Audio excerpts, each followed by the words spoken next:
Hello दोस्तों, स्वागत है आपका मेरे चैनल जीएस टुडे में। और मैं अभिनव आपके लिए लेकर आ गया हूँ विजन पीटी 365 फॉर इकोनॉमी, जिसमें कि हमारा टॉपिक नंबर 2 चल रहा है। यानी कि हम कवर कर रहे हैं बैंकिंग एंड मॉनेटरी पॉलिसी को, और इसमें टॉपिक नंबर 2.8 तक हम आ चुके हैं। और आज हम टॉपिक 2.9 से शुरू करेंगे और कोशिश करेंगे कि आज हमारा ये जो सेकंड टॉपिक है बैंकिंग एंड मॉनेटरी पॉलिसी वाला, वो कंप्लीट हो जाए। लेकिन लास्ट जो वीडियो था उसमें मैंने एक छोटा सा बोलने में मेरे से मिस्टेक हुआ है, और वो ये कि एक जगह मुझे बोलना था सिस्टमेटिक, और उसके जगह मैंने सिस्टमेटिकली इंपॉर्टेंट कह दिया है नॉन बैंकिंग फाइनेंशियल कंपनियों के संदर्भ में। ओके, तो निशांत सिन्हा ने इसे हाईलाइट किया, थैंक यू निशांत। अब हम आगे बढ़ते हैं और अब चलते हैं टॉपिक 2.9 पर। तो जैसा कि आपकी स्क्रीन पर ये नजर आ रहा है, अब यहां पर मैं थोड़ा सा ऐसे, हाँ, तो जैसा कि आप देख पा रहे हैं, special liquidity scheme for non banking financial companies and housing financial companies. Okay, इसको समझ लेते हैं। और देखिए, जिस तरीके से कोविड-19 की क्राइसिस हुई, उसके बाद लॉकडाउन, और आगे चल के हमारी सरकार ने प्रोविजन लाया कि हम आत्मनिर्भर बने, और आत्मनिर्भर भारत का जो अभियान शुरू होता है उसी का एक पार्ट था special liquidity scheme for non banking financial companies and housing financial companies. तो इसको हम समझ लेते हैं थोड़ा अच्छे से। और यहां पर आरबीआई ने कुछ एलिजिबिलिटी क्राइटेरिया रखा है for these lenders to avail the facility की। ठीक है, आपको ये फैसिलिटी तो मिलेगी, लेकिन उसके लिए कुछ सर्टेन क्राइटेरिया है, वो फुलफिल करना पड़ेगा। तो पिछले वीडियो में नॉन बैंकिंग फाइनेंशियल कंपनीज के बारे में बहुत ज्यादा चर्चा हो चुका है, लेकिन यहाँ पर हाउसिंग फाइनेंशियल कंपनीज को हमने उतना कॉम्प्रिहेंसिव मैनर में नहीं देखा है। तो चलिए 3-4 पॉइंट समझ लेते हैं पहले। तो ये जो हाउसिंग फाइनेंशियल कंपनी होती है, ये एक ऐसी कंपनी होती है जो कि कंपनीज एक्ट 1956 के अंतर्गत ही रजिस्टर्ड होती है। और इसका प्राइमरी जो ट्रांजैक्शंस होते हैं, जो प्राइमरली ट्रांजैक्ट करता है ये, तो यहां पर आप देखेंगे कि हाउसिंग के सेंट्रिक होता है। तो transacting of the business of providing finance for housing, whether directly और इनडायरेक्टली। ध्यान दीजिएगा, यहां पर कुछ डायरेक्ट लोन्स की भी सुविधाएं हैं और कुछ इनडायरेक्ट हैं, ये अब आप समझ जाएंगे आगे चल के। तो हाउसिंग फाइनेंशियल कंपनी जो है, इनको भी एक तरीके से नॉन बैंकिंग फाइनेंशियल कंपनी के अंतर्गत ही कंसीडर किया जाता है अंडर आरबीआई रेगुलेशंस। लेकिन हमने देखा था किस तरीके से इसके लिए अलग रेगुलेटर्स हैं कुछ। और बात 2019 की है, जब रेगुलेशन होता है हाउसिंग फाइनेंस कंपनीज का, ये हैंड ओवर कर दिया गया आरबीआई के तरफ से नेशनल हाउसिंग बैंक को। ये तो आप पहले से जान चुके हैं, ये सवाल आपसे पूछा जा सकता है, इंपॉर्टेंट है। और हाल में ही आरबीआई ने प्रपोज किया है नए rules for housing finance companies with regard to change in definition, regulation of financial level like net owned assets, और भी बहुत कुछ। तो जरा पहले स्कीम को समझ लेते हैं और फिर हम समझेंगे कि क्या कुछ इसका सिग्निफिकेंस है और कितना बड़ा रोल प्ले करते हैं ये नॉन बैंकिंग फाइनेंशियल सेक्टर्स हमारे इकोनॉमी में। तो ये जो आरबीआई ने अनाउंस किया है कि स्पेशल लिक्विडिटी स्कीम, इस लिक्विडिटी का मतलब आप समझ रहे हैं ना, तरलता, ज्यादा कैश आए, कैश का इनफ्लो हो। तो ये नॉन बैंकिंग फाइनेंशियल सेक्टर की बात हो रही है, और इसके लिए एक स्पेशल पर्पस व्हीकल हो। जो स्कीम है, इसका मकसद है कि हेल्प करें नॉन बैंकिंग फाइनेंशियल कंपनीज को और हाउसिंग फाइनेंशियल कंपनीज को कि वो इंप्रूव करे उनका लिक्विडिटी पोजीशन और अवॉइड करे किसी भी तरीके का अगर सिस्टमिक रिस्क है टू फाइनेंशियल सेक्टर। जो ये स्पेशल पर्पस व्हीकल है, ये परचेज कर लेगा उनसे जो भी शॉर्ट टर्म पेपर्स हैं from eligible non banking financial company. ध्यान दीजिएगा, शुरू में हम लोग बात कर रहे थे कि आरबीआई ने कुछ इलिजिबिलिटी तय कर रखा है, और वहां पर जो भी इलिजिबल हैं, तो ये जो स्पेशल पर्पस व्हीकल बनाई जाएगी, ये शॉर्ट टर्म पेपर्स जो हैं उनको खरीद लेगा, ठीक है, of debt up to 30,000 crore, 30,000 crore तक के। Okay, who will utilize the proceeds solely for extinguishing existing liability। तो इससे क्या होगा कि इनके हाथ में पैसा आ जाएगा। अब जब बात आती है कि पैसा आएगा, तो उससे फिर लिक्विडिटी बढ़ेगी, मार्केट में पैसा का मोबिलाइजेशन होगा, और इस तरीके से कहीं ना कहीं इकोनॉमी ज्यादा ढंग से ट्रैक पर आ पाएगी। यहाँ पर बात की गई है एलिजिबिलिटी की, कौन एलिजिबल है। तो ऐसे एनबीएफसी या एचएफसी जिनका कि नेट परफॉर्मिंग एसेट जो है वो 6% से कम है, यानी जो भी एनपीए है, नेट नहीं मतलब net NPA, net non performing asset जो है अगर 6% से कम है और पिछले 2 प्रीसीडिंग ईयर्स में से एटलीस्ट एक में वो प्रॉफिट में रहे हों और उनको नहीं रिपोर्ट किया गया हो स्पेशल मेंशन अकाउंट 1 या 2 के कैटेगरी में during last 1 year prior to August 1, 2018। तो देखिए यहां पर ध्यान दीजिएगा, स्पेशल मेंशन अकाउंट 1 2 में क्या डिफरेंस होता है, इन चीजों को आप समझ चुके हैं और नहीं समझे हैं तो पिछला वीडियो आपको देखना होगा। ओके, अब देख लेते हैं कि कुछ और मेजर्स लिए गए हैं एनबीएफसी को मदद करने के लिए, और यहां पर प्रोविजन लाया गया है इमरजेंसी क्रेडिट गारंटी स्कीम का। तो ये जो ECLGS है ये इनेबल करेगा additional funding up to 3 lakh crore to eligible MSME, या आप अगर ऐसे समझिए कि जो मुद्रा बोरोवर्स हैं वो भी इससे लाभान्वित होंगे in form of guaranteed emergency credit line facility. और इस स्कीम के अंतर्गत 100% गारंटी कवरेज जो है वो प्रोवाइड की जाएगी national credit guarantee trustee company limited यानी NCGTC के द्वारा।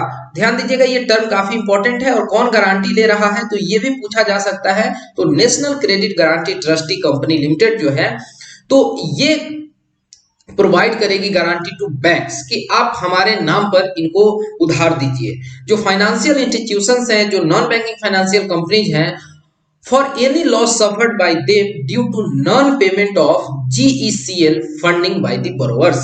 ओके, और यहां पर जो दूसरा स्टेप लिया गया है वो किया गया है modifications approved to partial credit guarantee schemes. Okay, तो यहां पर हम समझ लेते हैं कि ये पार्शियल क्रेडिट गारंटी स्कीम क्या है। तो इसको 2019 में लॉन्च किया गया था, जो कि ऑफर करता है सोवरेन गारंटी। गारंटी का मतलब क्या है कि प्रॉमिस एक तरीके से किया गया गवर्नमेंट के द्वारा कि वो डिस्चार्ज करेगी liability in case of default, कि अगर कुछ भी डिफॉल्ट होता है तो उस केस में गवर्नमेंट गारंटी लेती है कि वो डिस्चार्ज करेगी लाइबिलिटी को। कितना? Up to 10% of first loss to PSB for purchasing assets rated BBB+, यानी BBB+ रेटिंग वाले जो एसेट्स होंगे।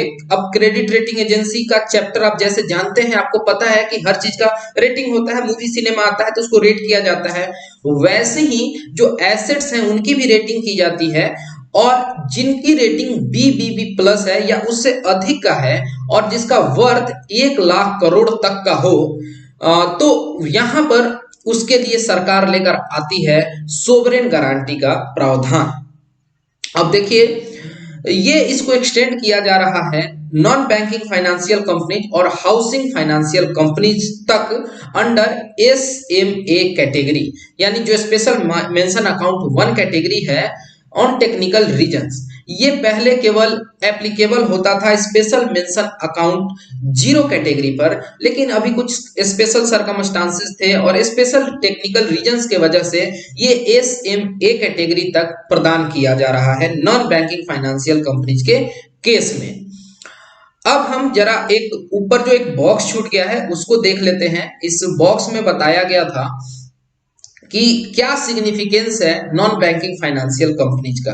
तो सबसे पहले mobilization of fund and resources, capital formation, provision of long term credit, employment generate करता है, डेवलपमेंट ऑफ फाइनेंशियल मार्केट्स और अट्रैक्ट करता है फॉरेन ग्रांट्स।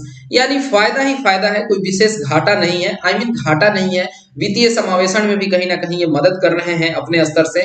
तो चलिए यहाँ पर ये टॉपिक हमारा कंक्लूड होता है। अब हम अगले टॉपिक पर चलते हैं, जहां पर हम देखेंगे इन्फ्लेशन टारगेटिंग। तो देखिए इन्फ्लेशन टारगेटिंग का मतलब हुआ कि कोई भी अगर RBI हो गई या कहीं की भी सेंट्रल बैंक है या कहीं सरकारें हैं, तो उनका मकसद क्या है कि हम जो महंगाई को कंट्रोल में रख सकें।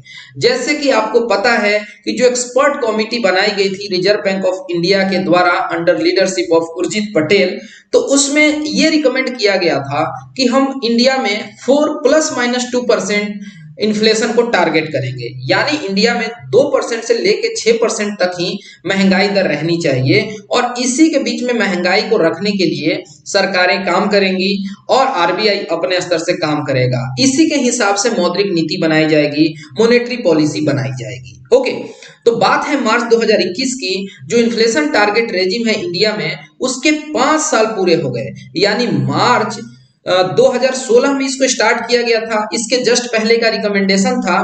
तो देखिए किस तरीके से ये ऑपरेशन काम करता है इंडिया में, या किस तरीके से ऑपरेट करता है।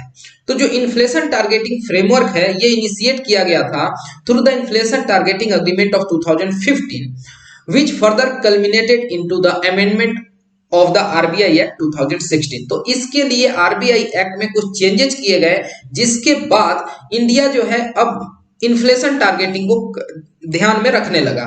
इससे पहले क्या है कि हम एक्सपोर्ट इंपोर्ट को देखते थे, अपना डॉलर और रुपया का हिसाब बराबर रखते थे, लेकिन हम सोचे नहीं, कुछ नहीं देखना है, हमें बस अपना महंगाई कंट्रोल में रखना है। एक बार अगर महंगाई कंट्रोल में आ जाए तो चीजों को हम कंट्रोल में रख सकते हैं। तो यहाँ पर नेसेसरी जो भी चेंजेस की जरूरत थी आरबीआई के एक्ट में 2016 में, तो उसमें अमेंडमेंट किया गया। और साथ ही साथ यहाँ पर बात की गई monetary policy with the goal of achieving price stability while keeping in mind the objective of growth, कि हमें यहाँ पर प्राइस स्टेबिलिटी भी रखना है और ग्रोथ को भी फोकस करके आगे बढ़ना है।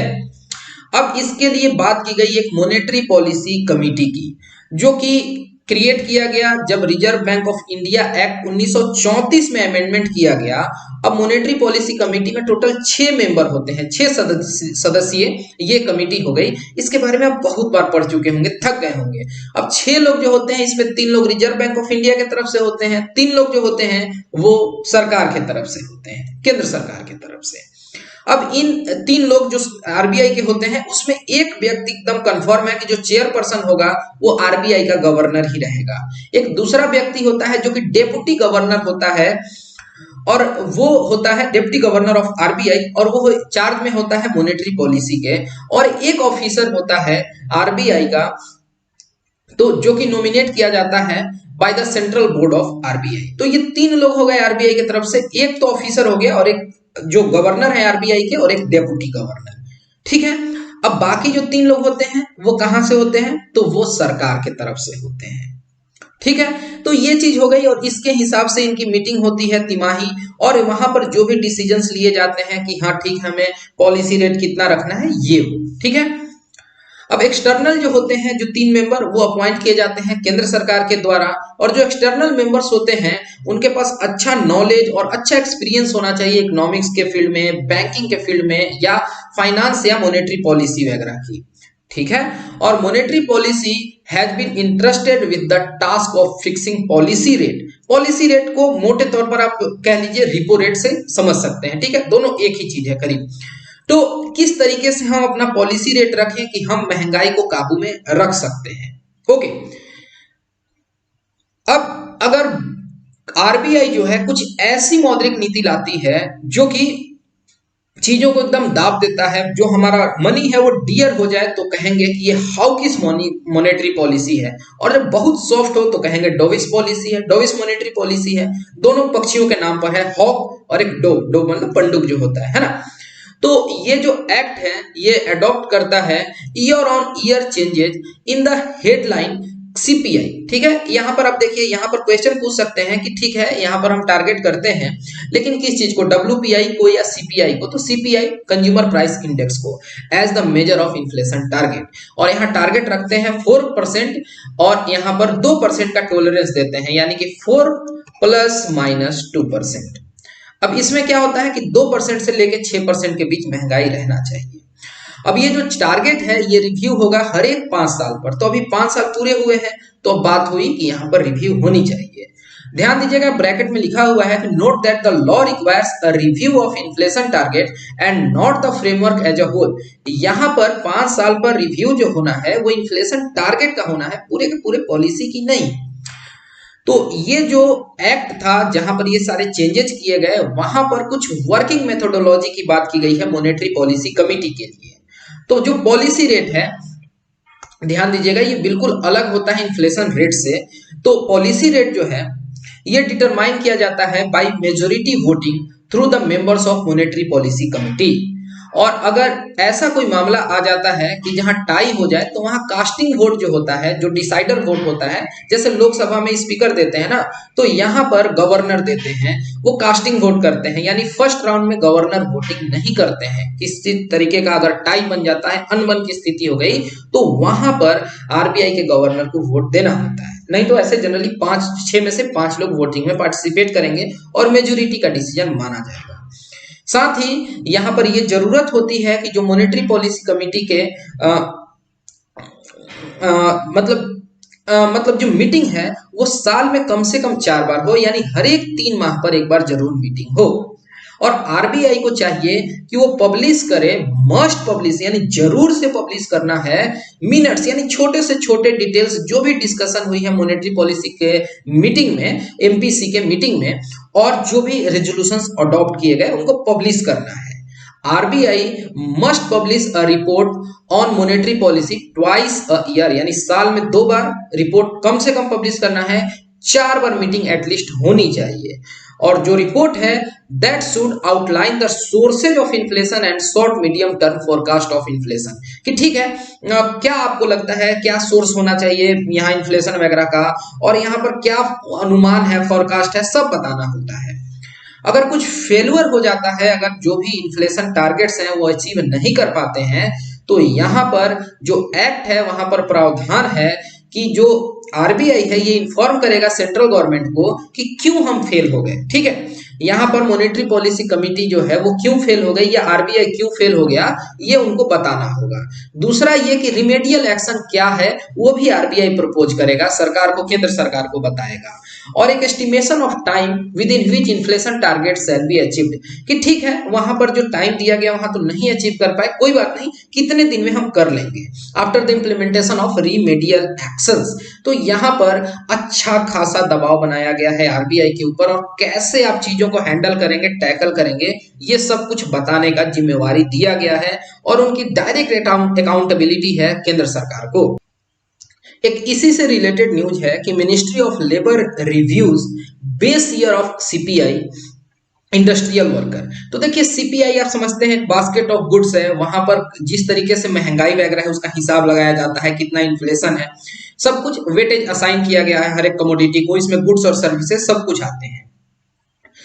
तो अब यहां पर आपको जान लेना चाहिए कि बेस ईयर जो चीज होता है कि हम वहीं से देखते हैं कि उस टर्म में वहां पर जो रेट हुआ करता था, जनरली जैसे है 2011-12 हुआ करता है, बहुत चीजों में आप बेस ईयर देखते हैं। ठीक है, लेकिन यहां पर जो हम बात कर रहे हैं कंज्यूमर प्राइस इंडेक्स, ये नॉर्मल वाला नहीं है, ये इंडस्ट्रियल वर्कर के लिए है। और ये कौन रिवाइज कर रहा है, तो मिनिस्ट्री ऑफ लेबर रिव्यू कर रहा है। ठीक है, तो जो बेस ईयर है ये रिवाइज किया गया, 2016 कर दिया गया, इसके पहले ये 2001 हुआ करता था। और यहां पर ज्यादा वेटेज दिया जा रहा है टू नॉन फूड आइटम्स, मतलब जो भी खर्च किए जाते हैं on housing, education and health in inflation index calculation. ठीक है, जो सीपीआई इंडस्ट्रियल वर्कर होता है, यहां पर देखिएगा ये कवर करता है industrial workers employed in any one of 7 sectors. अब ये 7 कौन कौन से सेक्टर हैं ये जान लेने बहुत जरूरी है। तो यहाँ पे फैक्ट्रीज आती है, माइंस आते हैं, प्लांटेशन आता है, railway, public motor transport undertakings, electricity generation and distribution establishments, और साथ ही साथ पोर्ट और डक जो होते हैं, डॉक्स जो होते हैं यहाँ पे। तो ध्यान दीजिएगा सीपीआई इंडस्ट्रियल वर्कर में टोटल 7 जगह पर काम करने वाले वर्कर्स को कंसीडर किया जा रहा है, ये बात कहा गया। अब जो यहाँ पर रिवीजन किया गया बेस ईयर में, ये रिफ्लेक्ट करेगा changing consumption pattern of working class population in 15 वर्षों में हम देख रहे हैं। तो और इसको फिर रिवाइज करेंगे हर एक 5 साल पर, अब ऐसे 15 साल नहीं होने देंगे। ठीक है, जो सीपीआई इंडस्ट्रियल वर्कर है ये यूज किया जाता है, ये डेटा क्यों यूज किया जाता है, ताकि हम ट्रैक कर सके इन्फ्लेशन, और इसको एक बेंचमार्क मानकर हम काम कर सके जब हम कैलकुलेट करते हैं डियरनेस अलावेंस की महंगाई भत्ता कितना देना है, वहां पे सीपीआई आईडब्ल्यू बहुत अच्छा काम करता है। ठीक है, और यहाँ पर कितना डियरनेस रिलीफ देना है, महंगाई भत्ता वगैरह। और नेशनल लेवल पर बात करें तो 4 सीपीआई के नंबर होते हैं। कौन कौन से? तो सीपीआई इंडस्ट्रियल वर्कर, सीपीआई हो गया एग्रीकल्चरल लेबर के लिए, सीपीआई एक होता है रूरल लेबर के लिए, और सीपीआई होता है for urban non manual employees. तो ये 4 आपको सीपीआई के नंबर्स पता होना चाहिए। ओके, इसमें से जो 3 हैं वो मैनेज किए जाते हैं लेबर ब्यूरो यानी मिनिस्ट्री ऑफ लेबर के द्वारा, जबकि जो चौथा है यानी कि CPI for urban non manual employees, ठीक है, ये रिलीज की जाती है सीएसओ यानी कि सेंट्रल स्टैटिस्टिकल ऑर्गेनाइजेशन, जो कि आता है मॉस्पी के अंतर्गत यानी ministry of statistics and programme implementation. इस बात को याद कर लीजिए, घुमा फिरा के बहुत बार इससे सवाल पूछे गए हैं। ओके, तो यहां पर अब हम चीजों को और अच्छे से समझते हैं। यहां पर बताया गया है अदर की decisions taken by monetary policy committee, ये जरूरी है, जान लेना चाहिए। तो यहां पर बात की गई है one time restructuring of loans without classifying them as NPA. तो ये भी एक स्टेप लिया गया है कि रीस्ट्रक्चरिंग इज अ प्रैक्टिस जो अलाउ करता है कि हम मॉडिफाई कर सके जो भी टर्म्स है किसी भी लोन के, ठीक है, कि जो समय है उसको बढ़ा घटा दिए ताकि जो बोरोवर फाइनेंशियल स्ट्रेस झेल रहा है उसको थोड़ी मदद मिल जाए। Banks do that to avoid the borrowers being declared defaulter, कि डिफॉल्टर नहीं हो उसके लिए उससे एग्रीमेंट करने की, चलो 5 साल में लौटाने के लिए बोले थे, तुम्हारी हालत जो है पतली लग रही है तो थोड़ा सा हम लोग यहाँ बात कर लेते हैं, 7 साल में हो जाएगा क्या, चलो ऐसे डील कर लेते हैं, ठीक है। एलिजिबिलिटी जो है यहां पर कि केवल वही बोरोवर्स जो कि स्टैंडर्ड क्लासिफाई किए गए हैं और वो डिफॉल्ट के कैटेगरी में नहीं है more than 30 days with any bank as on March 2020, उनके लिए ही ये स्कीम है। यहाँ पे पर्सनल लोन्स जो है auto, credit card, housing, personal loan, education और जो कॉर्पोरेट बोरोवर्स हैं उन सभी पर ये लागू होता है। तो यहाँ पर जो भी डिटेल्स हैं इस स्कीम के वो किस कमिटी के रिकमेंडेशंस पर हैं या वर्कआउट किए गए हैं किसके द्वारा, तो वो किए गए केवी कामत साहब के द्वारा, ठीक है। और इससे पहले भी आरबीआई ने बहुत तरीके से डेट के रीस्ट्रक्चरिंग के स्कीम्स लेकर आई है, ठीक है। अब उसके लिए पूरा ये आपको वापिस से देखना नहीं है, यहाँ पर बहुत तरीके के काम किए गए हैं।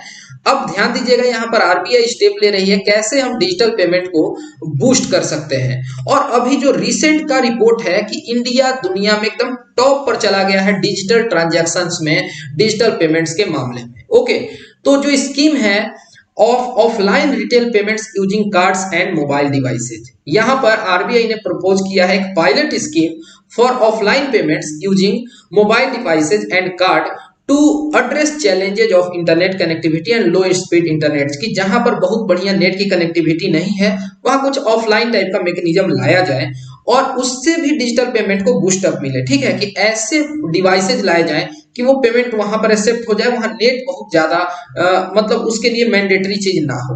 पॉजिटिव पे मैकेनिज्म, ताकि फ्रॉड जो हो रहा है उसको रोका जा सके और हाई वैल्यू चेक्स वगैरह में ज्यादातर ये दिक्कतें आ रही हैं। और ये जो मैकेनिज्म है वो सारे चेक्स पर अप्लाई होगा कि कोई चेक ऐसे दूसरे के नाम पर हस्ताक्षर मार के पैसे ना उड़ा ले।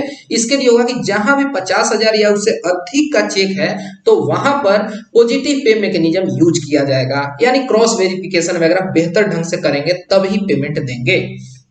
अब हम चलते हैं अगले टॉपिक जो कि है टॉपिक 2.11 और इसका नाम है मोनेटाइजेशन ऑफ डेफिसिट। मोनेटाइजेशन का मतलब आप समझते हैं मौद्रीकरण, ये तो काफी पॉपुलर टर्म है। तो देखिए न्यूज में क्यों रहा, क्योंकि कुछ इकोनॉमिस्ट का ऐसा मानना है और इसमें एक बहुत बड़ा नाम है जो हमारे पूर्व आरबीआई गवर्नर भी रह चुके हैं, सी रंगराजन साहब। उन्होंने सजेस्ट किया है कि government should monetize the deficit, कि जो डेफिसिट है उसको मोनेटाइज करना चाहिए, उसका मौद्रीकरण होना चाहिए, ऐसा सरकार को करना चाहिए, ऐसा बहुत सारे अर्थशास्त्रियों ने सलाह दिया है। डेफिसिट का मतलब घाटा होता है, मोनेटाइजेशन का मतलब उसको इवेल्युएट किया जाए, वैल्यूएशन उसका सही ढंग से होना चाहिए, उसको रुपया से कनेक्ट करके देखा जाए।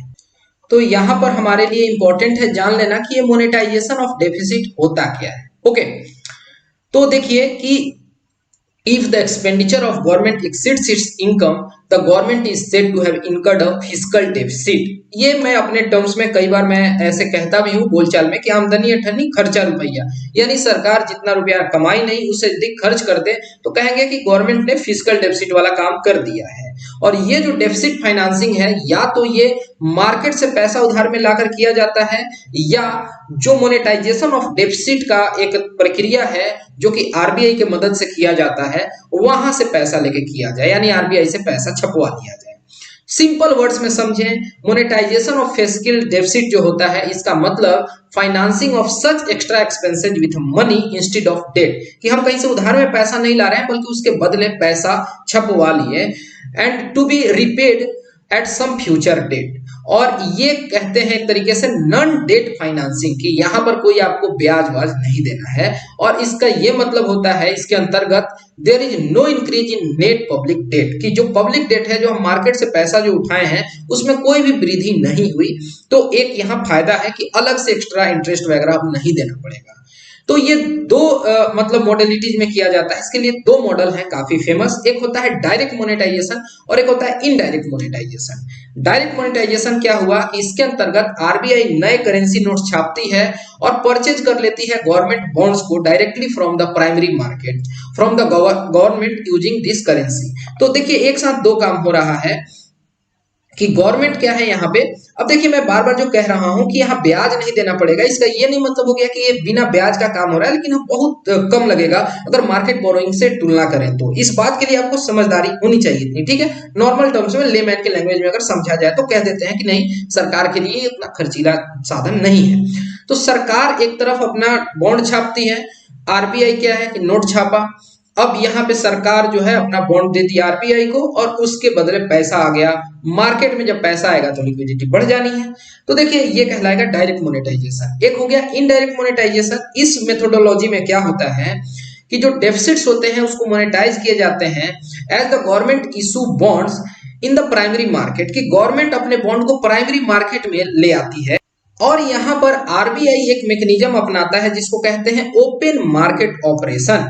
तो ओपन मार्केट ऑपरेशन यानी कि purchase and sale of government securities by RBI, ठीक है। और ये सब अगर सेकेंडरी मार्केट में किया जाए तो इसको कहते हैं, यानी कि प्राइमरी मार्केट हुआ कि जो एक बार ट्रांजैक्शन हो रहा है, सेकेंडरी मार्केट हो गया कि जहां पर आप देख रहे हैं जैसे सेबी वगैरह का मार्केट है वो सेकेंडरी मार्केट के कैटेगरी में आता है। ओपन मार्केट ऑपरेशन आप समझ गए कि अब यहां पर लिक्विडिटी को सक करना हो या इंजेक्ट करना हो, इसके लिए आरबीआई ये मैकेनिज्म अपनाती है। यहां पर बेसिक आपको बहुत ज्यादा डिफरेंस नहीं लगेगा, लेकिन ठीक है। डायरेक्ट मोनेटाइजेशन में आप क्या समझते हैं कि आरबीआई नए करेंसी नोट्स को प्रिंट करती है और परचेज कर लेती है government bonds directly from primary market, यानी गवर्नमेंट से ही।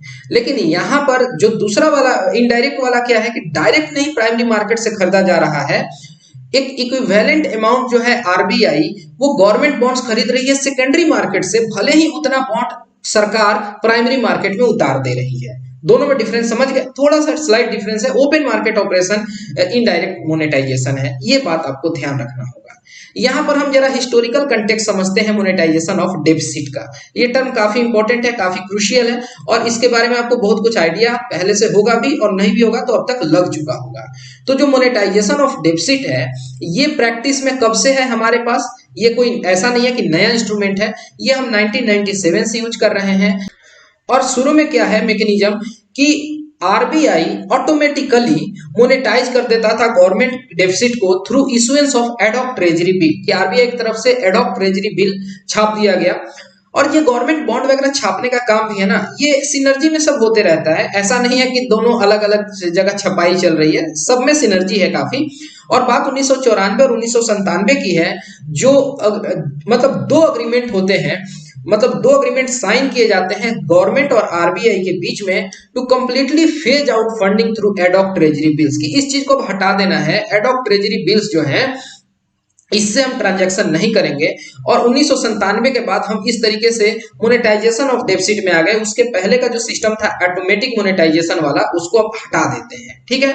आगे चल के हम देखते हैं कि जब इनेक्टमेंट होता है एफआरबीएम का, यानी fiscal responsibility and budget management act 2003, तो RBI was completely barred from subscribing to the primary issuance of the government.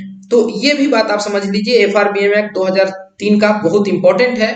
और एफआरबीएम एक्ट को 2007 में अमेंड किया जाता है और यहाँ पर एक एस्केप क्लॉज लाया गया जो कि परमिट करता है monetization of deficit under special circumstances, कि हो सकता है युद्ध की परिस्थितियां बन गई या इस तरीके से महामारी हो गई, तो यहाँ पर एस्केप क्लॉज दिया जाए कभी कभी वो 0.5% का 1% का, कि ठीक है ऐसा एक्सट्रीम सिचुएशन हो सकता है कि कभी छापना पड़ जाए, तो इसके लिए आरबीआई और सरकार दोनों को तैयार रहना चाहिए।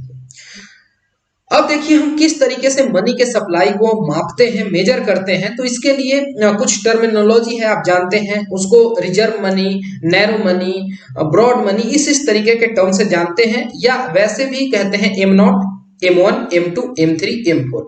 तो यहाँ पर इन सब का जो डिफरेंस है वो तो हम समझेंगे, या जो सिमिलरिटी है वो भी समझेंगे, लेकिन उसके पहले मैं आपको बता देना चाहता हूं कि अगर आपसे ऐसा सवाल पूछ लिया जाए कि इनमें से सबसे ज्यादा लिक्विड कौन है और सबसे कम लिक्विड कौन है, तो M0 जो है वो सबसे अधिक लिक्विड है, followed by M1, M2, M3 और M4 जो है सबसे कम लिक्विड है। ठीक है, यानी अगर आपको M4 बेच के पैसा लाना हो तो ये सबसे कठिन काम है। समझ गए ना, लिक्विडिटी का मतलब आप समझते हैं, तरलता क्या है। तो देखिए M0 कहते हैं रिजर्व मनी, और इसको कई बार हाई पावर्ड मनी कहते हैं। आपसे डायरेक्टली पूछ सकते हैं कि हाई पावर्ड मनी किसको कहते हैं। ठीक है, मॉनेटरी बेस मनी ईटीसी कई नामों से जाना जाता है। जो M0 है यानी जितना भी रुपया सर्कुलेशन में है, या फिर बैंकर्स का जो डिपॉजिट है आरबीआई में, या अदर डिपॉजिट्स विद आरबीआई, सब मिला के एक साथ कहलाता है high powered money, reserve money, monetary base money. चार नाम आप जान लीजिए। एक हो गया M1 मतलब नैरो मनी। ये क्या होता है कि जो भी पब्लिक के पास पैसा है, करेंसी विथ जनता पब्लिक, जो भी डिमांड डिपॉजिट आपका है जो बैंकों में है, मतलब डिमांड डिपॉजिट समझते हैं ना, कासा, करंट अकाउंट और सेविंग अकाउंट में जो आपका पैसा है, कि जिसको निकालने में बहुत ज्यादा मशक्कत नहीं है। आप बैंक में गए और कहे कि भाई ऐसा है, ऑन डिमांड मेरा पैसा अभी के अभी लौटाओ, तो वो कहेगा हाँ ठीक है हम लौटाते हैं, तो वो कहलाता है डिमांड डिपॉजिट। एक होता है टाइम डिपॉजिट, जो कि आप 5 साल के लिए, 10 साल के लिए, 1 साल के लिए, 2 साल के लिए फिक्स कर सकते हैं, और उस समय बैंक एकदम नहीं लौटा सकता है, लेकिन हाँ अगर आप चाहेंगे पैसा तो दे देगा आपको। वहां पे थोड़ा आपको दंड देना पड़ता है, यानी जो आपको इंटरेस्ट मिलना होता है उससे थोड़ा पैसा काट के मिलता है। तो ये M1 जो हो गया नैरो मनी कहलाता है। तो आप लिखेंगे तो आपको लिखने में ही लगेगा कि ये संकरा है, M1 हो गया, 1 पतला है ना ऐसे। ठीक है, अब देखिए M2 क्या है कि अगर M1 है और साथ में जो भी सेविंग डिपॉजिट्स हैं पोस्ट ऑफिस में उसको भी ऐड कर दिया जाए तो कहेंगे कि ये M2 हो गया। बस याद कर लीजिए आप इसके बारे में, इससे ज्यादा नहीं ध्यान रखना है। एग्जाम जब इस दिन आपका एग्जाम होगा उसके एक रात पहले बस देख लीजिएगा। जो M3 होता है उसको ब्रॉड मनी कहते हैं। ठीक है, तो इसमें M1 और जो भी टाइम डिपॉजिट है, थोड़ा कॉम्प्लेक्स है ना टाइम डिपॉजिट को तोड़वाना, तो वो भी अगर बैंकों का जोड़ देते हैं तो कहते हैं कि M3 हो गया। और अगर M3 में ही जितने भी डिपॉजिट्स हैं, यानी कि time deposit, demand deposit, saving deposit, सब कुछ मर्ज कर दिए पोस्ट ऑफिस सेविंग बैंक्स वाले, तब वो M4 कहलाता है। ओके, तो यहाँ पर एक बहुत अच्छे से यहाँ पर चार्ट बना के बताने की कोशिश की गई है कि M0 या M0 में जब डिमांड डिपॉजिट को ऐड कर लेते हैं तो M1 बन जाता है। अब M1 में क्या है कि अगर आप केवल पोस्ट ऑफिस के सेविंग डिपॉजिट्स को ऐड करते हैं तो वो M2 बन जाता है, और पोस्ट ऑफिस सेविंग्स बैंक में अगर टाइम डिपॉजिट ऐड कर लेते हैं बैंकों का तो M3 हो जाता है, जिसको कि ब्रॉड मनी कहते हैं। देखिए ऐसे 3 लिखते हैं ना और ऐसे मिला दीजिए तो B लिखा गया ना, B से ब्रॉड होता है। ओके, तो M3, और इसमें जितने भी पोस्ट ऑफिस के बाकी के सेविंग्स वगैरह हैं, जितने भी डिपॉजिट्स हैं, सब ऐड कर दीजिए तो आपको M4 मिल जाता है। सिंपल सा है, याद हो गया। अब हम अगले टॉपिक पर चलते हैं जो कि है risk provisioning accounts of RBI. क्यों न्यूज में रहा? तो आरबीआई ट्रांसफर किया 73,000 crore to its contingency fund. Contingency का मतलब होता है इमरजेंसी। ओके, तो ये इमरजेंसी में पैसा यूज करने के लिए होता है, और आरबीआई ने 73,000 करोड़ रुपए उस खास फंड में डाल दिए। Main risk provision account of RBI जरा समझ लेते हैं कि जो कंटिजेंसी फंड है वह स्पेसिफिक प्रोविजन है जिसका मकसद है कि अनएक्सपेक्टेड या कुछ अनफोर्सीन इमरजेंसी आ जाती है, जैसे डिप्रिसिएशन हो जाता है वैल्यू ऑफ सिक्योरिटी में, या risk arising out of exchange rate policy operations, या कुछ भी सिस्टमेटिक रिस्क आ जाते हैं, या कोई भी risk arising on account of A special responsibilities enjoyed upon RBI, यानी कुछ भी डिस्ट्रेस वाली बहुत सरकमस्टांस आ जाती है तो उसे फाइट करने के लिए हमारे पास इमरजेंसी पैसा होना चाहिए, और वो कंटिजेंसी फंड ऑफ आरबीआई है, सरकार वाला नहीं जो बजट में चर्चा होता है उसकी बात नहीं हो रही है अभी, ठीक है। तो यहां पर देख लेते हैं कि किस किस फॉर्म में यहां पैसा है आरबीआई के पास। तो currency and gold revaluation account एक होता है जिसको शॉर्ट में सीजीआरए कहते हैं, और मेंटेन किया जाता है to take care of currency risk, interest rate risk और मूवमेंट इन गोल्ड प्राइसेज, कि गोल्ड वगैरह के प्राइस में फ्लक्चुएशंस होते हैं या फिर किसी भी तरीके का करेंसी रिस्क है या इंटरेस्ट रेट का रिस्क है, उसके लिए हो गया ये CGRA, currency and gold revaluation account. दूसरा जो है वो है investment revaluation account foreign securities, IRAFS। तो जो अनरियलाइज्ड गेन्स हैं या लॉसेज हैं on revaluation in foreign dated securities, तो उसके लिए ये हो गया। एक है investment and revaluation account rupee security, यानी ये तो विदेशी पैसा के लिए हो गया, और ऐसा ही अगर कोई भी अनरियलाइज्ड गेन या लॉस होता है भारतीय मुद्रा में रुपी सिक्योरिटी में, तो वहां पर इसको अलग रखे। तो ये 3 कॉलम आपको याद कर लेना है। तो देखिए सरकार का क्या कहना है। सरकार कहती है कि जितना पिछले बार आप हमको डिविडेंड दिए थे, यानी आरबीआई जो भी बिजनेस करती है उससे जो पैसा कमाई होता है उसका एक अच्छा खासा हिस्सा वो सरकार को देती है एक डिविडेंड के रूप में। ठीक है कि आप हमारे कर्ता धर्ता हैं, आप हैं तो हम हैं, और इसलिए पैसा आपका तो बनता है साहब, है ना। तो वहां पर क्या है, थोड़ा देख लेते हैं कि सरकार को कितना कितना रुपया आरबीआई की तरफ से मिला है। तो यहाँ पर देखिए, यहाँ पर RBI dividend to the government, यहाँ पर बताया गया है कि 2012-13 में ये 33,110 करोड़ था, फिर 52,000 करोड़ कुछ हो जाता है, बढ़ते बढ़ते ये जो दौर था 2018-19 का, ये बहुत गजब का था। यहाँ इतना बड़ा जंप था, आप देखते हैं कि 1,76,000 करोड़ जो है, इतना रुपया जो है ट्रांसफर किया जाता है आरबीआई के तरफ से सरकार को in the form of dividend, और अगले साल ये घट के फिर से हो जाता है 57,000। तो यही सरकार का कहना था कि जो आप इतना सारा पैसा एक बार में कंटिजेंसी फंड में डाल रहे हो, इससे हमारा लॉस हो गया ना। जो आप हमें पैसा देते डिविडेंड में, उसमें 67.5% की कमी आ गई पिछले साल के तुलना में, ठीक है। और जो सेक्शन 47 है आरबीआई एक्ट का, कि जो प्रॉफिट या सरप्लस है आरबीआई का, वो ट्रांसफर हो जाए सरकार को after making various contingency provisions, public policy mandates of RBI including financial stability consideration, के ठीक है आपके जो भी खर्चे हैं और जो आप कंटिजेंसी में पैसा रखना चाहते हैं, उसके रखने के बाद जो भी प्रॉफिट का चंक है वो सरकार को चला जाना चाहिए। ऐसी मोटे तौर पर बातें की गई हैं सेक्शन 47 ऑफ आरबीआई एक्ट में। तो ये मतलब काम पहले किया जा चुका है अगस्त में, या होता रहा है, हर साल होता है आफ्टर जून, या कह लें जुलाई जून अकाउंटिंग ईयर है आरबीआई का, जब वो खत्म होता है। तो देखिए जो सरकार का अकाउंटिंग ईयर है और आरबीआई का अकाउंटिंग ईयर, इसमें थोड़ा सा डिफरेंस है, आप समझ रहे हैं। आरबीआई का जुलाई से जून तक चलता है, ओके, और यहाँ पर मार्च में खत्म होता है सरकार का। तो जो आरबीआई है इसने डिसाइड किया है कि वो मेंटेन करेगा अपने कंटिजेंसी रिस्क बफर को एट 5.5।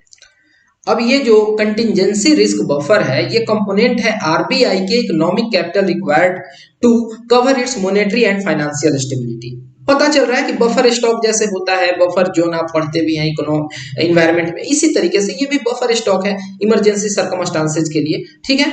अब इसे एक छोटा सा रिलेटेड न्यूज है, वो है recently RBI decided to relax rules governing withdrawal from consolidated sinking funds, CSF।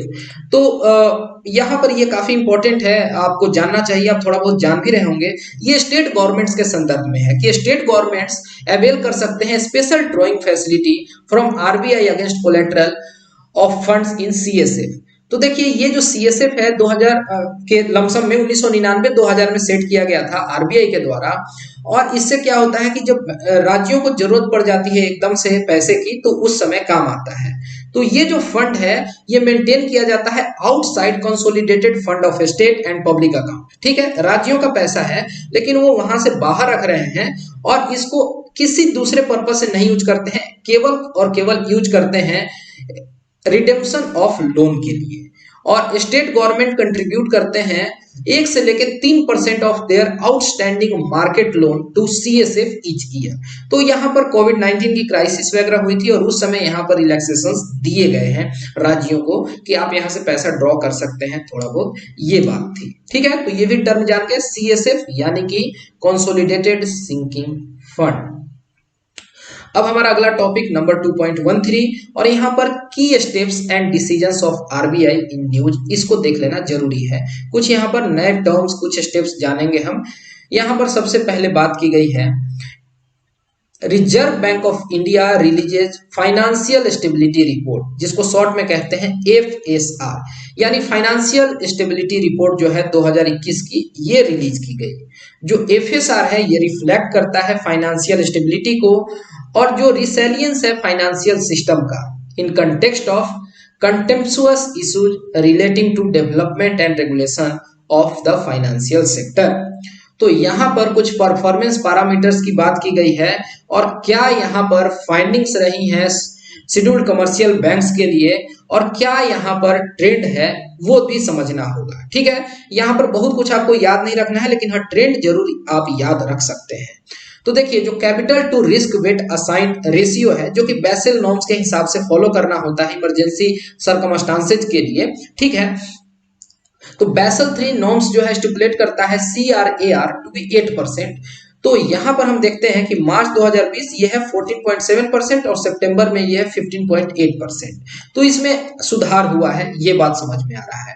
जो ग्रॉस एनपीए है, GNPA रेशियो, अगर इसकी हम बात करें तो ये 8.4% हुआ करता था मार्च 2020 में और सितंबर में ये 7.5% हो गया, यानी इसमें इंप्रूवमेंट जो है वो सही डायरेक्शन में नहीं है, निगेटिव इंप्रूवमेंट है, यानी यहां पर विकास नहीं हुआ। और तीसरा है प्रोविजन कवरेज रेशियो, PCR। तो देखिए, यहां पर बैंकों को जो चाहिए होता है कि वो कुछ जो हिस्सा है अपना प्रॉफिट का वो सेपरेट रखें as provision against bad loans. और यहाँ पर एक फिगर जो है, रेशियो है 70% का मान के रखा गया है कि अगर 70% ये है तो कहेंगे कि एसिड क्वालिटी की जो इश्यूज हैं उसका सही से ध्यान रखा गया है। मार्च 2020 में 66.2% था, सितंबर आते आते 72.4% हो जाता है, यानी 70% से अधिक। तो यहाँ पर कंस्ट्रक्टिव यानी कि पॉजिटिव डायरेक्शन में इंप्रूव हुआ है, ये बात कही गई, याद रख लीजिए। यहाँ पर जो अगला टॉपिक है वो है RBI conducted the first ईवर open market operation in state development loans. तो ओपन मार्केट का मतलब आप समझ गए हैं कि ओपन मार्केट ऑपरेशन क्या होता है कि जब बैंक के मतलब कि जो आरबीआई परचेज या सेल करे गवर्नमेंट सिक्योरिटीज को, किस पर्पज से, कि जब लिक्विडिटी सक करना हो या इंजेक्ट करना हो तो ओपन मार्केट ऑपरेशन कहलाता है। लेकिन पहली बार स्टेट डेवलपमेंट लोन्स के लिए ओपन मार्केट ऑपरेशन की बात यहां की जा रही है और भारत में सेंट्रल गवर्नमेंट इशू करती है ट्रेजरी बिल और बॉन्ड या कह लें डेटेड सिक्योरिटी, जबकि स्टेट गवर्नमेंट इशू करती है केवल बॉन्ड या फिर डेटेड सिक्योरिटी, और जिसको कहते हैं SDL। ठीक है, SDL का मतलब हो गया स्टेट डेवलपमेंट लोन। जो SDL के बॉन्ड्स होते हैं ये इशू किए जाते हैं राज्य सरकारों के द्वारा और इंटरेस्ट रेट जो होते हैं वो जनरली हायर होते हैं केंद्र सरकार के सिक्योरिटीज से। वैसे भी सोचिए कि अगर सेंट्रल गवर्नमेंट का और स्टेट गवर्नमेंट का बॉन्ड बिक रहा है तो कोई भी इंसान जो है सेंट्रल गवर्नमेंट का अगर बॉन्ड खरीदेगा ये ज्यादा सिक्योर रह सकता है, क्या पता राज्यों में कभी कुछ धोखा हो जाए, तो वहां पर इसलिए राज्यों को थोड़ा बेहतर पैसा पे करना पड़ता है। ये बेसिक कॉज मतलब ट्रू टेक्निकल कॉज नहीं है, बस आपको मैंने याद करने के लिए ऐसा बोल दिया। ओके, तो देखिए यहाँ पर जो स्टेट्स के लिए यहाँ पर बात की गई है डेवलपमेंट लोन की, तो ये सेफ होते हैं, उतने ही सेफ होते हैं जितने की गवर्नमेंट सिक्योरिटीज होती हैं, G-SECs होती हैं। क्यों? क्योंकि वो एक तरीके से सब सोवरेन है। हमारा जो पार्लियामेंट का स्ट्रक्चर है और जिस तरीके से हमारा जो फेडरल स्ट्रक्चर है जिसमें कि यूनियन जो है काफी स्ट्रांग है, तो कहीं ना कहीं वो बैक्ड है, स्टेच्यूटरी है, तो उतने ही सेफ है। मतलब यहाँ ये नहीं समझिएगा कि रिस्की है। ओके, जो यहाँ पर SDL है क्वालिफाई करता है for statutory liquidity ratio SLR और साथ ही साथ ये एलिजिबल है as collaterals for borrowing through market repo as well as borrowing by eligible entities from RBI under LAF. यानी जिस तरीके से बैंक यूज करते हैं सेंट्रल गवर्नमेंट के सिक्योरिटीज को और अपना एसएलआर कोटा फुलफिल करने के लिए रख सकते हैं, तो यहाँ एसटीएल को भी उसी तरीके से यूज किया जा सकता है, यानी उनकी भी उतनी ही इज्जत है। जो ओपन मार्केट ऑपरेशंस होते हैं ये कंडक्ट किए जाते हैं आरबीआई के द्वारा बाय द सेल या परचेज ऑफ गवर्नमेंट सिक्योरिटी, जिनको शॉर्ट में हम जीसेक बोलते हैं, फ्रॉम द मार्केट यानी सेकेंडरी मार्केट। और इसका मकसद होता है कि वो एडजस्ट करे रूपी लिक्विडिटी कंडीशन को। ठीक है, तो ये पहली बार इस तरीके का एक्सपेरिमेंट आरबीआई की। अगला जो न्यूज है कि RBI relaxes norms for deployment of ATM by white label players. तो देखिए यहाँ पर कुछ एटीएम्स के लिए कलर कोडिंग की गई है, और कलर कोडिंग आपको समझ आना चाहिए। वो एक बार को आप याद रख लीजिएगा कि यहाँ पर brown label, orange label, pink label, white label क्या होता है। ठीक है, इससे ज्यादा इसमें कुछ न्यूज है नहीं। बात यही कही गई है कि जो व्हाइट लेबल एटीएम्स के प्लेयर हैं तो उनके लिए पहले स्टीफ रन रेट्स होते थे जो कि सेट किए गए थे अंडर लाइसेंस टर्म्स इन 2012, लेकिन अब वहां पर मैनेजेबल एनुअल टारगेट्स होंगे, तो एक तरीके से उनको रिलैक्सेशन मिल गया। ठीक है, बस इतना जान लीजिए। जो व्हाइट लेबल एटीएम्स होते हैं ये ऑपरेट किए जाते हैं और ऑन किए जाते हैं किसी नॉन बैंकिंग फाइनेंशियल एंटिटी के द्वारा, नॉन बैंकिंग एंटिटीज के द्वारा। जो कैश है एटीएम में वो किसी स्पॉन्सर्ड बैंक के द्वारा डाला जाता है, और वो बैंक का अपना उस पर कोई ब्रांड नहीं लगा होता है व्हाइट लेबल एटीएम में। ठीक है, और व्हाइट लेबल एटीएम प्रमोट करता है फाइनेंशियल इंक्लूजन को, जहां पर अभी बैंकिंग नेटवर्क नहीं है एटलीस्ट वहां एटीएम वगैरह इस मैकेनिज्म पर लगाए जा रहे हैं। और ये इस तरीके के कंपनियों को लाइसेंस लेना पड़ता है आरबीआई से, ताकि वो अपने बिजनेस को रन कर सके under payment and settlement act of 2007। जो टाटा कम्युनिकेशन पेमेंट सॉल्यूशंस है, इन्होंने जो व्हाइट लेबल एटीएम लगाना शुरू किया उसका नाम है इंडिकैश, और ये पहली कंपनी थी जो कि ऑथोराइज की गई थी आरबीआई के द्वारा इस तरीके से व्हाइट लेबल एटीएम लगाने के लिए। अब यहाँ पर इनको शर्त रखा जाता है कि अब इंडिया में जितना लगाएं शहरी क्षेत्र में उसका कुछ मतलब एक रेशियो है कि वो आप ग्रामीण क्षेत्र में लगाएंगे, इसी कंडीशन पर आपको एटीएम लगाना है। जो national payment corporation of India है, जो एनपीसीआई है, वो लिंक करती है पूरे के पूरे जो भी हमारे देश में एटीएम है। इस पर तो यूपीएससी डायरेक्टली सवाल पूछ भी चुका है। तो देखिए ये बिल्कुल अलग होते हैं white label ATM brown label ATM से, क्योंकि ब्राउन लेबल एटीएम जो होते हैं उनके ऑनर और जो ब्रांडिंग होती है बैंक्स के द्वारा की जाती है। उन एटीएम पर आपको स्टिकर सटा दिख सकता है बैंकों का, ठीक है, लेकिन हाँ वो थर्ड पार्टी के द्वारा वहां पर आप देखेंगे कि मेंटेनेंस उसका किया जाता है। ठीक है, यानी कि ऑपरेशन और मेंटेनेंस किया जाता है, लेकिन ऑनरशिप बैंक की होती है, यहाँ ऑनरशिप बैंक की नहीं है, आपको ये समझना होगा। यहाँ पर अगला जो न्यूज है कि RBI इंट्रोड्यूसेज digital payment index DPI. Index का मतलब क्या होता है? सूचकांक। अब इससे हम पता लगा पाएंगे कि कौन कितना बढ़िया परफॉर्म कर रहा है और यहाँ पर चीजों को बेहतर तरीके से इंप्रूव किया जा सकता है। तो यहाँ पर 5 ब्रॉड पैरामीटर्स लगाए गए हैं जो इनेबल करेंगे मेजर करने का कि of deepening and penetration of digital payments in country over different time period. ठीक है, 25% वेटेज दिया जा रहा है पेमेंट इनेबलर्स को। पेमेंट इंफ्रास्ट्रक्चर में अगर देखें तो जो डिमांड साइड फैक्टर्स है 10%, पेमेंट इंफ्रास्ट्रक्चर में सप्लाई साइड फैक्टर्स को 15%, पेमेंट परफॉर्मेंस 45% और कस्टमर सेंट्रिसिटी को 5%। ये एक बार को आप याद कर लीजिएगा, इसमें दिमाग ज्यादा खर्च करना है नहीं। और जो आरबीआई का यहाँ पर हम देख पा रहे हैं डिजिटल पेमेंट इंडेक्स, ये कंस्ट्रक्ट किया गया with March 2018 as base period. ये ईयर इंपॉर्टेंट हो जाता है, मार्च 2018 को बेस मानते हुए यहाँ पर चीजों को देखा जा रहा है उस रेस्पेक्ट में कितने चेंजेज हुए हैं। तो यहाँ पे जो डिजिटल पेमेंट इंडेक्स स्कोर है मार्च 2018 का, उसको 100 सेट किया गया था और उसके बाद देखा जाएगा कि इसमें कितना इंप्रूवमेंट हुआ।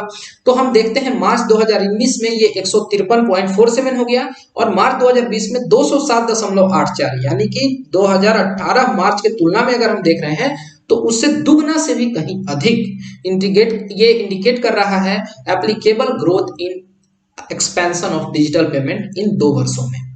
जो डीपीआई स्कोर है ये कहा जा रहा है कि shall be published on RBI website on a semi annual basis from March 2021, कि अब हर मतलब 6 माह पर आपको आरबीआई के वेबसाइट पर इसका रिवीजन दिखेगा। और onwards with a lag of 4 months, और आगे चल के इसको समय को 4 महीने कर देने का है। यहां पर कुछ की कंसेप्ट्स और एंटिटी जो न्यूज में रहे अब उनको हम देख लेंगे।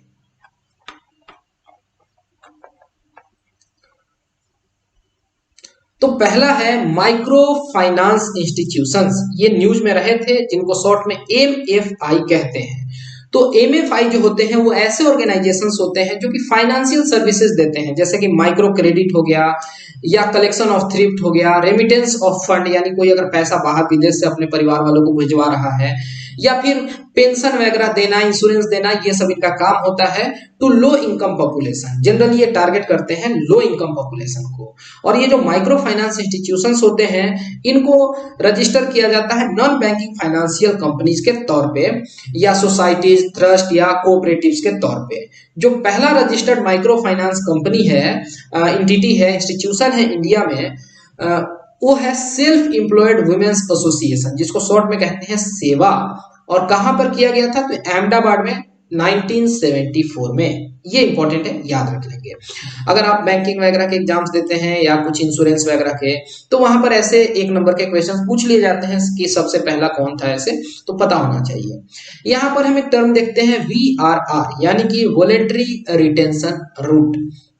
जो VRR है वो एक इन्वेस्टमेंट विंडो है जो कि आरबीआई के द्वारा प्रोवाइड किया जा रहा है फॉरेन पोर्टफोलियो इन्वेस्टर्स को, एफपीआई को, जो कि एक इजियर रूल देता है in return of a commitment to make higher investment, कि ठीक है अगर आप बहुत बड़ा पैसा हमारे देश में इन्वेस्ट करने वाले हैं तो आपके लिए कुछ इजी एक्सेस देंगे हम।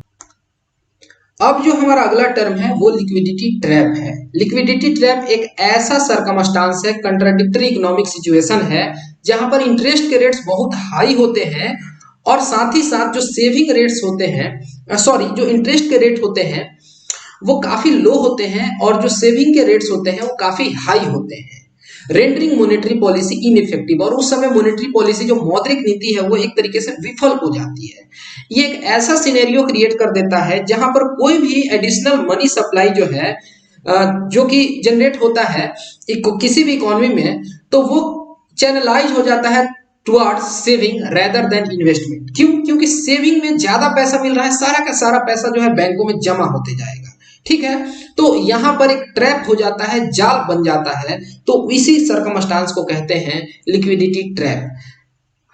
चलिए अगले मतलब टर्म को समझते हैं, और ये है कोर इन्वेस्टमेंट कंपनी। ये तो आप कई बार सुन चुके होंगे, CIC कहते हैं, और ये एक नॉन बैंकिंग फाइनेंशियल कंपनी ही होता है जो कि बिजनेस करती है on acquisition of share and securities.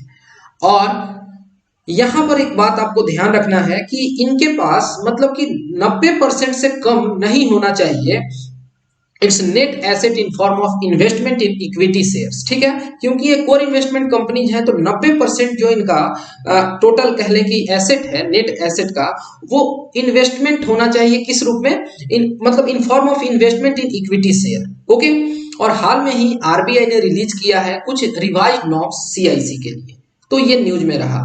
एक होता है बैंक इन्वेस्टमेंट कंपनी, जैसे कोर इन्वेस्टमेंट, तो ये बैंक इन्वेस्टमेंट। तो आरबीआई प्लान कर रहा है कि वो सेटअप करे होल्डिंग कंपनी, जिसको कि बैंक इन्वेस्टमेंट कंपनी कहते हैं, for all public sector banks. अब ये जो BIC है, इसका जो कंसेप्ट है 2014 में लाया गया था PJ नायर कमेटी के रिकमेंडेशंस में, और यहाँ पर बात की गई थी उस समय जो भी सलाह की जरूरत थी to review governance of board, कि किस तरीके से बैंकों का बोर्ड काम करना चाहिए। और ये जो बैंक इन्वेस्टमेंट कंपनी होती है ये इंडिपेंडेंटली कंट्रोल करेगी सारे बैंकों को विदाउट गवर्नमेंट्स इंटरवेंशन, और साथ ही साथ ये हेल्प करेगा इंश्योर करने के लिए कि जो गवर्नमेंट के स्टेक्स हैं इन बैंक में वो स्ट्रैटेजिकली रिड्यूस हो अप टू 51%। ये बात आप समझ के, जिस तरीके से हर जगह डिसइन्वेस्टमेंट की बात हो रही है तो उसे मिलता जुलता आप कंसेप्ट समझ लीजिएगा। और यहाँ पर एक आखिरी टर्म है आज के लिए हमारा, वो है reserve bank innovation hub. Okay, तो ये भी समझ लेना जरूरी है कि ये रिजर्व बैंक इनोवेशन हब है क्या। तो जो मैंडेट है रिजर्व बैंक इनोवेशन हब का, वहां पर बात होती है कि प्रमोट करें हम इनोवेशन को फाइनेंशियल सेक्टर में, डेवलप करें इंटरनल इंफ्रास्ट्रक्चर जिसे प्रमोट हो सके फिनटेक रिसर्च और collaboration with financial sector institutions, ऐसे टेक्नोलॉजी इंडस्ट्री जो भी एकेडमिक इंस्टीट्यूशंस है, एक सही सिनर्जी कोलैबोरेशन की बात हो रही है। और जो ये रिजर्व बैंक का इनोवेशन हब है ये गाइडेड होगा और मैनेज होगा by a governing council of 9 members and a chairman, यानी टोटल यहाँ 10 लोग होंगे। जो लास्ट नवंबर की बात है, आरबीआई ने लॉन्च किया regulatory sandbox structure in with the same aim. तो आप देख लीजिए जो रेगुलेटरी सैंडबॉक्स स्ट्रक्चर है ये क्यों जारी किया गया था या ये लॉन्च किया गया था, ताकि मतलब यहाँ पर गाइड किया जा सके और मैनेज किया जा सके रिजर्व बैंक इनोवेशन हब को, यानी इनोवेशन, मॉनेटरी पॉलिसी वगैरह को अच्छे से काम किया जाए, मौद्रिक नीति पर, इन चीजों के लिए ज्यादा से ज्यादा टेक्नोलॉजी साउंड हम हो सके, इन चीजों का ध्यान रखा जाए, इसके लिए ही आरबीआई इस तरीके की बातें कर रहा है। तो देखिए अब हम चलते हैं एक बार को टेबल ऑफ कंटेंट में और देखते हैं कि हम कहां पहुंच गए हैं। ओके, तो ये तो पेज नंबर 1 है, कवर पेज है, और हम यहां पहुंच चुके हैं 2.14 पर, यानी पेज नंबर 26 पर आ गए हैं। टोटल 101 पेज है जैसा कि आपको पता है। तो यहाँ टॉपिक नंबर 2 जो है हमारा, जो हम बात कर रहे थे कि इसको खत्म कर ही देंगे आज, तो वो खत्म हो गया। अब जब हम आगे मिले तो हम बात करेंगे टॉपिक नंबर 3, यानी कि financial systems and financial market. तो ये इंटरेस्टिंग होगा समझना, और ये बहुत ज्यादा लंबा नहीं है। आप देखिए ये यहां से लेके यहां तक है, ऐसे 3.8 तक, और इसके बाद एक्सटर्नल सेक्टर्स वगैरह हैं। खैर उतने आगे की बात क्या ही करनी है, अभी के लिए इतना ही रहने देते हैं। और मैं उम्मीद करता हूं कि आप इन चीजों को समझ गए होंगे, लेकिन अगर मन में आपके कोई डाउट है या आपको लगे कि मतलब इतना कुछ लगातार एक्सप्लेन करने के दरमियान मेरे से कुछ बोलने में गलती वलती हुई है, तो आप बेहिचक एकदम ऐसे कमेंट सेक्शन में लिख सकते हैं, डायरेक्टली मुझसे टेलीग्राम कर सकते हैं। तो इस तरीके से आप कनेक्ट हो सकते हैं। अगर पसंद आता है तो अपने दोस्तों के बीच में भी इस वीडियो को शेयर कर सकते हैं। और फिलहाल इस वीडियो में इतना ही। Thanks for watching and have a great day.